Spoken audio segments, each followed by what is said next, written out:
নমস্কাৰ আজি মই আপোনালোকৰ ওচৰলৈ লৈ আহিছো এপিএসসি সিসি প্ৰিলিমছৰ জেনাৰেল ষ্টাডিজ অৰ্থাৎ সাধাৰণ অধ্যয়নৰ পেপাৰ 1ৰ সিলেবাসখন আৰু আপোনালোকক মই আজি এই ভিডিঅ'ত এই সিলেবাসখন সম্পূৰ্ণ অসমীয়া মাধ্যমত বুজাবলৈ চেষ্টা কৰিম আৰু আপোনালোকে যদি মেইন সিলেবাসখন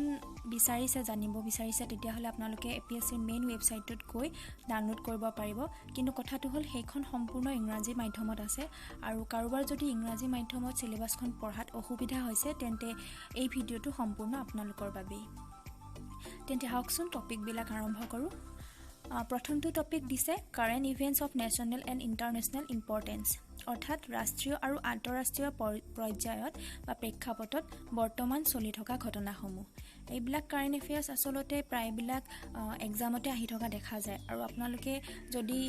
কাৰেন্ট এফেয়াৰ্স বিলাক ভালদৰে জানিব বিচাৰিছে তেন্তে আপোনালোকে নিউজ পেপাৰছ বিলাক কন্টিনিউয়াছলি আপোনালোকে পঢ়িব পাৰে খুব ইম্পৰ্টেন্ট আৰু দুখনমান সোৰ্স মই আপোনালোকক আগবঢ়াব বিচাৰিছো ক'ব বিচাৰিছো এখন হৈছে আসাম ট্ৰিবিউন আৰু এখন হৈছে দা হিন্দু এই দুখন পেপাৰ খুব ভাল হয় কাৰেন্ট এফেয়াৰ্সৰ কাৰণে আপোনালোকে অন্তত এডিটৰিয়েল পৰ্চনটো যদি পঢ়ে তেতিয়া হলে আপোনালোকৰ কাৰেন্ট এফেয়াৰ্সখিনি মই ভাবো ক্লিয়াৰ হৈ যাব তাৰ পিছৰ টপিকটো হৈছে history of India and Indian national movements ভাৰতবৰ্ষৰ ইতিহাস আৰু ভাৰতীয় আন্দোলনসমূহ এইবিলাক আসলতে আমি স্কুল লেভেলতে পাই আহিছো বিতংকৈ নহলো থুলমূল আভাস এটা আমি স্কুল লেভেলতে পাই আহিছো গতিকে আপোনালোকে আমাৰ এনসিআৰটি বা সেবাৰ ক্লাছ 6 to 12 লেভেলৰ যিবিলাক কিতাপ আছে সেইবিলাক কিতাপ আপোনালোকে পঢ়িব পাৰে তাৰ পিছৰটো হৈছে Indian and World Geography, Physical, Social, Economic Geography of India and the World. অৰ্থাৎ ভাৰত আৰু বিশ্ব ভূগোল ভূগোলক যেহেতু ভৌতিক ভূগোল সামাজিক ভূগোল অৰ্থনৈতিক ভূগোল এইদৰে আমি কেইবাটাও ভাগ স্কুল লেভেলতে পঢ়ি আহিছো গতিকে এইবিলাকৰ ওপৰতো আপোনালোকক এমসিকিউ লেভেল প্ৰিলিমছত এমসিকিউ বা অবজেক্টিভ টাইপৰ কোৱেশ্চন আহিব গতিকে আপোনালোকে এইখিনিও চাব লাগিব তাৰ পিছৰটো হৈছে Indian polity and governance constitution political system Panchayati Raj public policy rights issues etcetera অৰ্থাৎ ভাৰতীয় ৰাজনীতি আৰু শাসন সংবিধান ৰাজনৈতিক ব্যৱস্থা পঞ্চায়তী ৰাজ সাৰ্বজনিক নীতি অধিকাৰ সমস্যা এইবিলাকৰ ওপৰতো আপোনালোকৰ কোৱেশ্চন আহিব তাৰ পিছৰটো হৈছে economic and social development sustainable development poverty inclusion demographic social sectors initiatives etcetera অৰ্থাৎ আমি অৰ্থনৈতিক আৰু সামাজিক উন্নতি সাধন সম্পৰ্কেও পঢ়িব লাগিব ইয়াৰ ভিতৰত আছে বহনক্ষম বিকাশ দৰিদ্ৰতা অন্তৰ্ভুক্তকৰণ জনসংখ্যা সামাজিক খণ্ডৰ প্ৰস্তাৱ বা নেতৃত্ব বা পদক্ষেপ আপোনালোকে যিয়ে কয় সেইসমূহ আপোনালোকে চাব লাগিব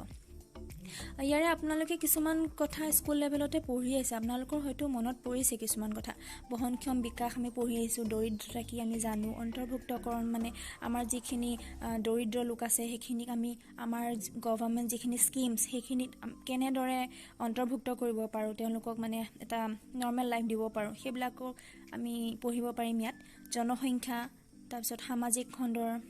আপোনাৰ পদক্ষেপ কেনেকুৱা কি কাম কৰি আছে সামাজিক খণ্ডত কি আপোনাৰ নেতৃত্ব লৈছে সামাজিক খণ্ডই সেইবিলাক পঢ়িব পাৰিব আৰু সেইবিলাকৰ ওপৰত প্ৰশ্ন আহিব তাৰ পিছতো হৈছে general issues on environmental ecology biodiversity and climate change এইটো এটা খুব সেনসিটিভ টপিক হয় আৰু এই টপিকটোৰ ওপৰত কোৱেশ্চন প্ৰায় বিলাক এক্সামতে ম্যাক্সিমাম পৰীক্ষাত আহি থকা দেখা যায় আপোনালোকে 3-4 নম্বৰৰ কোৱেশ্চন হলো আপোনালোকে পাবই আৰু মই ভাবো এপিএসসি এটো প্ৰিলিমছৰ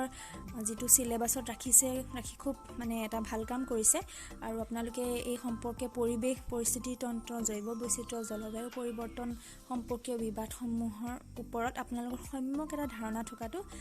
খুব প্ৰয়োজনীয় তাৰ পিছৰটো হৈছে জেনাৰেল সায়েন্স অৰ্থাৎ সাধাৰণ বিজ্ঞানটো আমি পঢ়িয়ে আহিছো ক্লাছ 6 to 12 লেভেললৈকে সকলো বিলাক আপোনালোকৰ সাধাৰণ জ্ঞান এই পৰীক্ষাত আহিব আৰু আপোনালোকে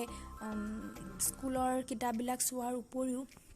গুগল কৰিব পাৰে আপোনালোকৰ টেকনলজি বিলাক জানাৰ খুব প্ৰয়োজন আমাৰ বৰ্তমান টেকনলজি কি ইনভেনশনছ হ'ল উদ্ভাৱন হ'ল আৱিষ্কাৰ হ'ল সেই সম্পৰ্কেও আপোনালোকৰ আহিব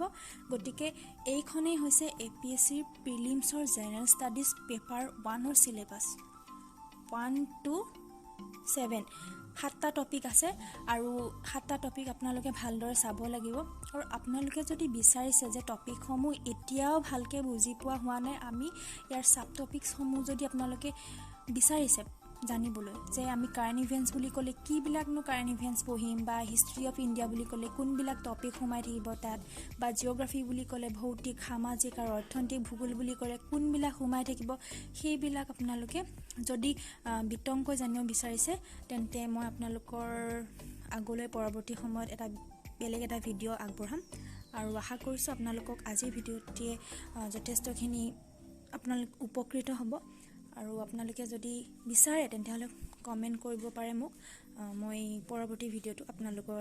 ওচৰলৈ আগবঢ়াম আজিলৈ ইমানতে এৰিছোঁ ধন্যবাদ